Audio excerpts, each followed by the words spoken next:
by reflecting on some of the big stories from the transfer window, which of course closed yesterday. We'll start with Barcelona. That late deal with Aubameyang. By the way, he hasn't signed officially yet, although there were pictures of him training with the Barcelona team today. He, of course, joins Dani Alves, Traore and Ferran Torres, who've joined the Barcelona squad in January. For more on this, let's welcome in, shall we, Sid Lowe and Ian Darke with us. Sid, let's just start with you with regards to the reaction the Aubameyang signing has got in Spain. It's very difficult to give you a good answer on that because I think the reaction has been quite mixed. I think there has been a sense of people following the way that this transfer window has gone, the number of names that have been thrown up, the sense that at times it's felt a little bit improvised. And so some people have looked at this and thought, well, we can see the mess that Barcelona are in. And this has felt improvised and it's felt a bit chaotic. And yet at the same time, if you take a step back from it and you consider in particular the circumstances in which Barcelona found themselves, the limitations to what they felt that they could do, the limitations because of things like the salary limit, to have come through this window with Dani Alves, admittedly, a very old Dani Alves now, Ferran Torres, Adama Traore, and now Aubameyangs, I think there is a sense that actually this has turned out reasonably well. Now, they've got some problems, both short and mid-term, and in particular long-term. They've got an overload now in the forward line. It's 10 forwards in the squad now, at a time when, of course, they've been buying forwards thinking that they had a problem there. And now all of a sudden there's loads of them. And perhaps you look at it and think, well, didn't we not need something a bit at the back rather than at the front of the pitch? But I think broadly there is a certain degree of optimism, if only because certainly Ferran Torres is a player that's very well liked in Spain, and there is a feeling that while the last, what would it be, a year or so of Aubameyangs has been difficult, that there's a player there with the talent to at least make a difference. And of course there's a realism that underpins all of this. Nobody's under any illusions about the difficulty of the situation that Barcelona find themselves in. Is Aubameyang the saviour for Barcelona, Ian? Well, I think there's a big question mark against him now because we haven't seen the best of him for over a year. As Sid was saying, he had the big fallout that everybody's heard about and read about with Mikel Arteta. He hasn't played, for nearly 2 months now. He's been so far, out in the cold at Arsenal. So is he even game sharp if the transfer is eventually ratified? We assume it will be. Probably they're going to use him out on the left-hand side, you would imagine, with maybe Torres through the middle, Traore on the right. Dembele, he's probably going to just be cold-shouldered, you would imagine. Now they couldn't get rid of him before the deadline. So I'd say they've got a lot to prove. It's maybe a sign of the times with Barcelona that now they're taking what you could say a Premier League cast-offs, because Traore was in and out of the Wolves team this season. Yeah, we'll talk about Traore in a moment, but you're pretty underwhelmed by Aubameyang and the way he's going to fit into this Barca team because of their style, Craig. Is that fair? Well, if he plays wide, which he has done for Arsenal, then that might be a slightly different kettle of fish.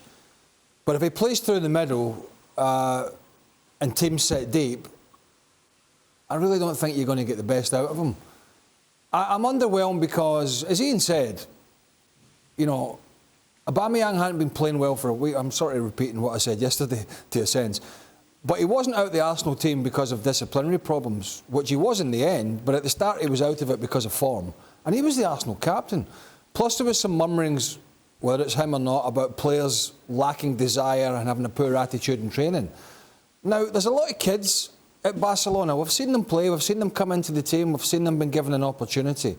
We already know Dembele's not going to be in the best of fettles, and he's going to be moving in a free probably in the summer. And the words coming out of Barcelona is, well, tough, we're probably not going to use you. He's already, I think, shown himself to be lacking discipline. Now you have another player who has had problems, not just at Arsenal, but at Dortmund with discipline. Is all this worth it with the potential for bad attitudes and showing these youngsters the wrong way to do it for a little bit of short-term success? Yeah. That's how I would be concerned, because it's not that they've been pulling up any trees at the clubs. And as Ian said, Traore couldn't get in the Wolves side at the end, and his end product is the big problem for him, is end product. And end product's about what Barcelona is all about. It's the final third, it's that little bit of quality. So all, again, smacks of desperation. And then they've got the injury to Umtiti, and they've been struggling at the back. It just doesn't make any sense, to be honest. Both the boys have mentioned Traore. Aubameyang, you kind of understand, maybe you can recapture some form, Sid. For Traore, he's never really had any form. We know what he offers, we know how fast he is, but what are Barcelona thinking with this signing? What can they get out of him that nobody else has? Well, I think in a way, and obviously Craig will be able to guide us on this, that professional athletes, sportsmen, always have that kind of, they always cling to that idea of hope, that it can be different, there can be a way through. And I think that applies not just to players, but I think it applies to managers as well. So you'll have a situation in which Xavi Hernandez is thinking, I can see some of, if you like, the basic skill set here that I can work with. I can see some of the things that I can improve. And what I can improve is the things that actually a manager can impact upon. Decision making, the right players around him to be able to effectively force him to make the right kind of passes and so on. I also think, I think everything we say about Barcelona has to be seen in the context of doing what was possible, not necessarily what they would absolutely want in a perfect scenario. And I must confess, and this is reading between the lines, but there's a bit of me that wonders if part of the idea of bringing in Adama Traore was also about saying to Dembélé, look, you really aren't going to play, you know. You really aren't. We're going to get a player with some similarities to you. Now, look, obviously, they are not the same player, but in terms of having someone who's very direct, someone who runs at people, someone who plays wide, I think there's an element of that. But I think basically it's about looking around and seeing what you can get. And Xavi said it the other day, and he actually laughed when he said it. He was asked about what Barcelona wanted to do, not just in the short term, but in the mid and long term. And he said, well, look, there is between what we want to do and what we can do, there is a bit, and that's when he laughed, a bit of a gap. And I think that's the reality here. Can a manager, is it a manager's ego thinking, OK, other people haven't been able to get the best out of a player like Traore, but I can offer him something that others haven't? I'm sort of perplexed by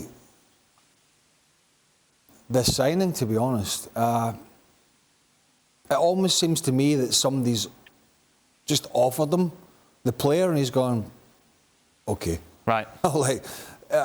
Nothing against the lad. He had a good period at Wolves 6 months, 10 months ago, whatever it was, but then he's fallen back into his old habits. Maybe he does think there's something else that he can unlock, but we haven't seen it really under Nuno Espirito Santo or Bruno Lage to an extent. And to go back to the Dembélé point, and when Sid's saying you're really not going to play, it seems he's going, I'm really not caring. Right. And you're really going to pay me these really stupid wages that you really gave me at the time when I signed. And that's the way it's going to be. So it seems to me that from the player's perspective, he's not particularly fussed. He's going to pick his wages up. He's going to be hell-bent on doing so.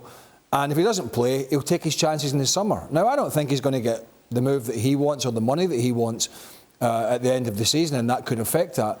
But it really seems if that's the way that they've gone about it to try and force him out, it certainly hasn't worked. And I'm intrigued to see how Aubameyang and Traore fit in the team. I'm intrigued to see how this all works with the new signings that were brought in the summer and the new manager.